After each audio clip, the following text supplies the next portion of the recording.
Celui qui est le plus proche de nous, qui pourrait servir de néo-résistance, c'est peut-être Nelson Mandela. C'est-à-dire que quelqu'un qui a su penser le monde différemment, qui a pu dire c'est injuste ce qui se passe. Et moi, tant que cette injustice est présente dans mon pays, eh ben, je lutterai.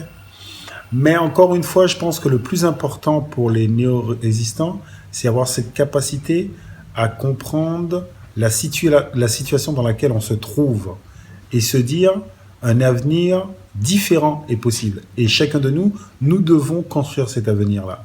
Et je pense que si nous sommes décidés à construire un avenir meilleur, ben on va y arriver. Parce que de toute façon, je crois que quand il y a une force puissante qui se met en mouvement, c'est pour ça qu'il est intéressant que les gens doivent se manifester. Peu importe comment, mais ils doivent se manifester en nombre pour dire, voilà, la direction dans laquelle vous voulez nous emmener, mais on n'en veut pas.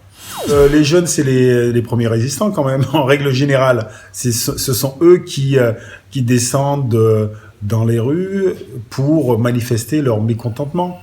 De tout temps, de toute façon, c'est les jeunes qui changent les choses. Il y a des jeunes qui sont prêts, qui inventent aussi des choses et qui disent des choses et qui se disent, voilà, dans quel monde on va vivre. Et en tout cas, moi, je ne veux pas de ce monde-là.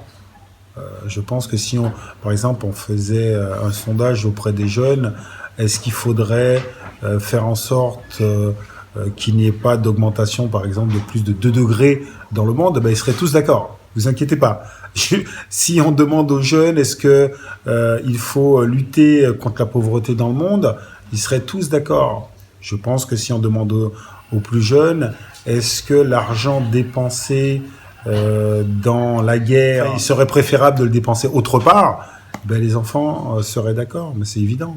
Je pense que les enfants rêvent de justice. Et je crois qu'ils sont très sensibles aux injustices. Nous, les adultes, on a tendance à fermer les yeux. Qu'est-ce qui t'a demandé le plus de résistance, finalement, dans toute ta carrière de sportif de haut niveau ? Ben, résister au fait de penser que c'est un vrai métier. C'est toujours rester dans le plaisir. Se dire, n'oublie jamais que le foot, c'est du plaisir avant tout. Voilà. Et parfois, on peut l'oublier. Parce qu'en fait, en règle générale, quand vous faites quelque chose tous les jours, vous oubliez de prendre du plaisir à chaque moment. Et donc, j'ai toujours essayé de garder ce plaisir que l'on peut avoir lorsqu'on est enfant. Le plaisir est une forme de résistance ? Ah oui, bien sûr. Comme l'amour. Je crois que l'amour, c'est la plus grande des résistances. C'est jamais oublier ce mot-là. Et lorsque vous avez une réflexion autour de l'amour, en règle générale, ça va vers le respect, vers l'égalité, vers la solidarité. Voilà.